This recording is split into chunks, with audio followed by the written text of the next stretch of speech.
Asian game में बजरंग पूनिया बिना trial के सिलेक्शन होने के बाद 10-0 से हार गए हैं, जिसके चलते हमारे पास अब विशाल काले रमन के परिवार है, उनसे हम बातचीत करना चाहेंगे।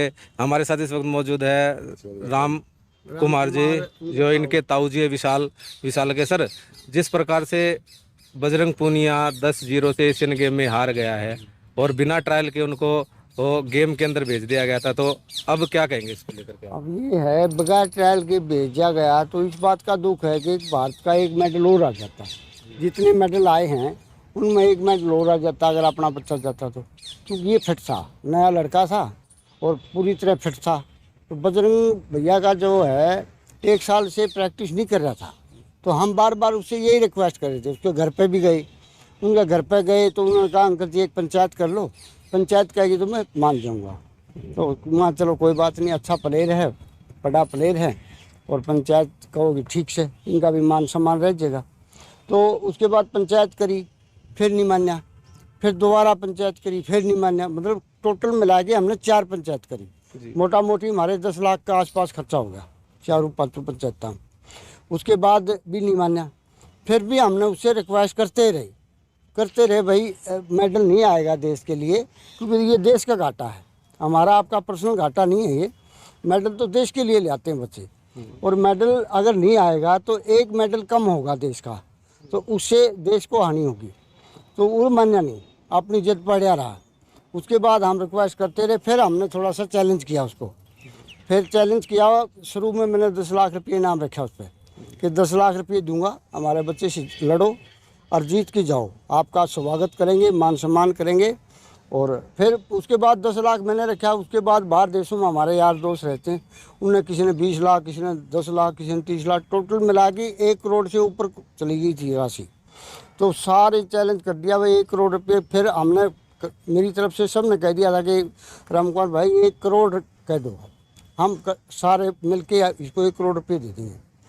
तो मैंने कहा ठीक है भाई, आजा लड़ दे, 1 करोड़ रुपये देंगे और आई एयरपोर्ट तक आपको माला पर आके स्वागत करेंगे आपका, एयरपोर्ट तक छोड़ के आएंगे। अगर जीतते हो, जीत के जाता तो मेडल की पूरी उम्मीद हो जाती, आगे हाँ मेडल ही आएगा। क्योंकि जो हमारा बच्चा है वो इस टाइम इतना फिट था कि वो खाली तो आता ही नहीं, पूरी उम्मीद थी कि जैसे अंतिम बंगाड़ उसका भी नंबर कट गया था, लेकिन वो लड़की वापस हट गई, तो इसलिए उसका गोल्ड नहीं आया, लेकिन फिर भी मेडल तो आया, ब्रॉन्ज मेडल तो आया। तो इसी तरह हमारे को उम्मीद थी पूरी कि हमारा बच्चा जाएगा तो वो कोई न कोई मेडल लेके आएगा, खाली नहीं आएगा।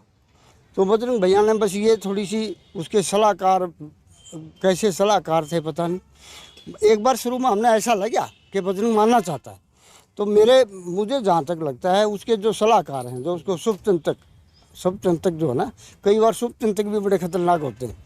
तो शुभचिंतक जो है वो मेरे ख्याल में उसके जोड़ा में बैठ गए, हमारी देसी भाषा में कहते हैं जोड़ा में बैठना, तो वो उसके लिए अशुभ हो गए, उसके सलाह गुमराह करते रहे। जैसे कोई भी नेक आदमी, कोई भी पंचायती, कोई भी उसको अगर ढंग से कहता कि बेटा तुम फिट नहीं है तो आप ना जा, फिट हो गए फिर चला जाना। अगर अभी आपके दिल में बाकी है, अभी और उम्मीद बाकी है कि मैंने और कुछ करना है, तो फिट होगी फिर चला जाना। कहीं भाग थोड़ा रहा है देश से, आप प्रैक्टिस करो, सबको हराओ, फिर जाओ, देश के लिए मेडल लाओ, बड़ी अच्छी बात है, हम भी स्वागत करेंगे आपका, मान सम्मान करेंगे, सारा देश मान सम्मान करेगा, हम भी करेंगे, वो भी हमारा देश का बेटा है। तो ये थी बात। तो सर, बिना ट्रायल के सिलेक्शन कर देना, युवा और भी थे जिनका अगर ट्रायल अगर होता तो और नए जो युवा है वो उनको भी आगे खेलने का जो मौका, ये बहुत घातक है। हम तो बल्कि हमारे बच्चे की लड़ाई लड़ते लड़ते हमारे दिमाग में ये आई कि आगे से कम हमारा जो नुकसान हो गया बच्चे का हो गया, तो आगे से हम सरकार से अनुरोध करना चाहते हैं इस बात के कि ऐसा कानून बना जाए कि बगैर ट्रायल कोई भी किसी भी गेम में, एक कुश्ती नहीं, किसी भी गेम में कोई भी बच्चा बगैर ट्रायल नहीं जाए, फेयर सिलेक्शन हो, बिल्कुल ईमानदारी से सिलेक्शन हो, ताकि देश के ज़्यादा से ज़्यादा मेडल आऊँ।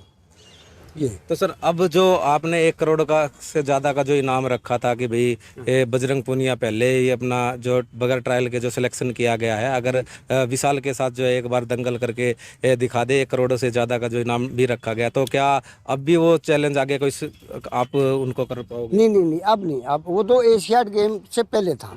वो ये था कि भाई एशियाड गेम से पहले अगर आप ट्रायल देते हो तो एक तरह से वो ट्रायल के लिए रखा था। वो पैसे की मंगा अगर ज़्यादा भूख है तो हम 1 करोड़ रुपया देंगे आपको, आप यहाँ से भी जीतो 1 करोड़ और फिर एशिया खेल के आओ, के तो डबल कमाई हो जाएगी। तो इसके लिए हमने जो है उसको चैलेंज किया था। अब तो वो बात ही खत्म हो गई जब एशियाड के गेम खत्म हो गया। तो वो एक कहावत है हमारे यहाँ देसी, ब्याह के बाद किसे भंडारे हैं। जब शादी होगी उसके बाद भंडारा थोड़ा होता है, तो शादी में होता है भंडारा। तो सर अब विशाल की बात की जाए तो विशाल ने अब तक किन किन गेमों में कौन कौन से मेडल जो हासिल किए? विशाल ने वर्ल्ड चैंपियनशिप में मेडल लिया है, गोल्ड मेडल है, वर्ल्ड चैंपियनशिप में मेडल है, और कई अंतर्राष्ट्रीय लेवल पर कई मेडल हैं। ठीक है। हाँ, तो अभी फिलहाल जो है इंडिया का मतलब 3-4 लड़के हैं, बहुत टॉप हैं। और फिलहाल मैं आज की बात कर रहा हूँ, कल का मुझे नहीं पता, लेकिन आज बजरंग से 3-4 बच्चे अच्छे हैं। हमारा बच्चे के साथ साथ और भी 3-4 बच्चे ऐसे हैं जो बजरंग को हराएंगे। ठीक है, ये बजरंग ने जिद करके अच्छा नहीं किया। सर बिना ट्रायल के जैसे बजरंग पूनिया का जो सिलेक्शन किया गया था, हिसार के अंदर भी जो है प्रदर्शन भी किया गया था इसको लेकर के, लेकिन क्या पहले से ही पता था कि बजरंग पूनिया अनफिट है, कि ये मेडल नहीं लेके आ पाएगा? तो फिर भी जो है सरकार, वो क्या नाम, सरकार की तरफ से जो है बिना ट्रायल के इसको भेज दिया। सरकार की, अब मैं क्या कहूँ, सरकार की भी कुछ ज़्यादा इसमें गलती, क्योंकि समाज ने जो है वो जैसे धरना दिया ना उन्होंने, तो इमोशनल कर दिए उन्होंने। मतलब देश के लोग इमोशनल कर दिए कि हमारी बेटियों के साथ ये हो गया, वो हो गया। अच्छा, वो ब्रजभूषण पहले से करा था, आखिर इनका कोई काम, सिर्फ ये अपना बगैर ट्रायल जाना चाहते हैं, और मैंने कुछ गलत नहीं कर रखा। ये सारा इनका घुमा फिरा की जो मकसद है वो ये है, फेडरेशन पर हमारा कब्जा हो जाए, हम अपनी मनमर्जी से काम करें, और दूसरा जो है बगैर ट्रायल के हम बाहर जाएं। बस ये इनका धरने का मकसद ही ये था। वो सिद्ध भी कर दिया उसने। इतनी रिक्वेस्ट करने के बावजूद 4 पंचायत करी, आप जैसे जितना जो भी बुद्धिजीव हमने टकराया, जो भी लगा कि ये उसको समझा सकता है, हमने कोई आदमी छोड़ा नहीं जिसके पास हम नहीं गए। रोहतक, सोनीपत, पानीपत, जहाँ भी हमने अखाड़े, जितने भी अखाड़े थे, जितने खलीफे, जितने कोच, सबका आगे हाथ जोड़े कि भाई एक बार इसको मना लो यार, मेडल देश के लिए आएगा, हमारा बच्चा फिट है, वो मेडल जीत के लिए आएगा, तो इसको किसी तरह मनाओ। तो वो मतलब कोई मनाने में उसको कामयाब नहीं हुआ। भाई ये दुख है बहुत बड़ा। अगर बजरंग पूनिया की जगह विशाल अगर एशियन गेम में खेलता तो क्या कौन सा खाली नहीं आता, पक्की श्योर, पक्की गारंटी बात है। जिनसे बजरंग हारा है ना, मैं आज अभी आपके चैनल के माध्यम से कहना चाहता हूँ, जिनसे बजरंग हारा है उनसे आप कल फाइट करवा लो। जिनसे बजरंग हारा है बुरी तरह, 10-10 पॉइंट से हारा है, बाहर हो गया, ठीक है, उनसे दोनों प्लेयरों को बुला लो। बजरंग में अगर दम है, पैसे दे के उनको बुलाओ अपने इंडिया में, और उनसे हमारे लड़के की फाइट करवा लो। पता लग जाएगा देश को कि क्या थी, हकीकत क्या थी। तो सर अब विशाल की बात की जाए तो विशाल जो है अब कौन सी गेम के आगे जो तैयारियां कर रहा है, किस प्रकार से जो तैयारियां कर रहा है? विशाल अब आगे ओलंपिक होना है, ओलंपिक की ट्रायलों के लिए तैयारी कर रहा है, तो उसमें ट्रायल होनी है, उनमें ट्रायल देगा और ओलंपिक खेलने की तैयारी कर रहा है। ओलंपिक खेल के लिए हम जब तक उसको, हमारे शांति नहीं पड़ेगी जब तक देश के लिए कोई बड़ा मेडल नहीं लाता। जूनियर में लिया है, कई मेडल लिया है, ओलंपिक में मेडल लिया है, लेकिन वर्ल्ड चैंपियनशिप में मेडल लिया है। अब सीनियर का हो गया वो, और सीनियर में एक मेडल कम से कम ओलंपिक में नहीं आया जब तक हमारा शांति नहीं है। हमारा फौजी भाई है, हमारा भाई फौजी, हम भी फौजी, तो फौजी तो देश के लिए मरते हैं, देश के लिए जीते हैं। तो हम तो ये उम्मीद करते हैं कि भाई एक कम से कम एक बार तो झंडा लेंगे। जब झंडा ऊपर लहराएगा ना, जब शांति पड़ेगी, हाँ अब हमने कुछ देश के लिए किया।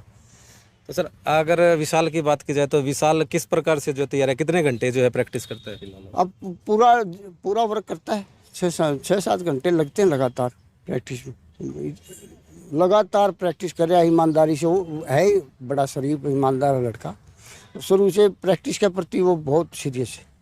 हमने भी बल्कि जो हम पंचायत वगैरह कर रहे थे ना, इनमें हमने मना करा तो कि ताऊ जी बोला आप ज़्यादा मेहनत ना करो, मैंने प्रैक्टिस कर ले दो, मेरे हाल पर छोड़ दो मुझे, मैं अपना आप ठीक कर दूंगा सब कुछ। हमारे साथ विशाल के पिताजी, इनसे बातचीत करेंगे। सर, विशाल अब जो अगला जो ओलंपिक जो खेलने जाएगा तो उसकी तैयारियों को लेकर बता दीजिए थोड़ा कुछ। नहीं, उसकी तैयारियां चल रही है। ओलंपिक के लिए जो सभी बच्चे तैयारियां कर रहे हैं। 76 साल दिल्ली जो 76 साल स्टेडियम है, वहाँ बच्चे हैं कम से कम 250-300 बच्चे, वो अपने लगे हुए हैं प्रैक्टिस पर।